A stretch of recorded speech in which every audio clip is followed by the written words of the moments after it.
almost 38, I may not be the best target for a book on career management. And when somebody told me to read the book, I started off with a whole lot of skepticism.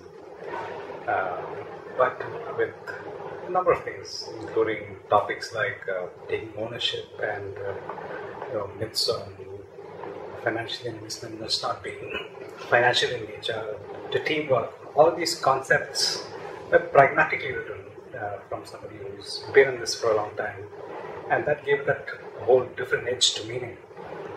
And you look at these concepts, you review these concepts completely differently. I mean, even though you've been practicing it for a long time. So that is one part of the whole experience on reading the book. The other was these interviews with these accomplished people and how they put into practice different concepts that are discussed in the book already. That gave reading the book a whole different meaning also. So yes, in gist of it, the book is completely pragmatic in nature, worth reading, and a whole lot of effort has gone into making it.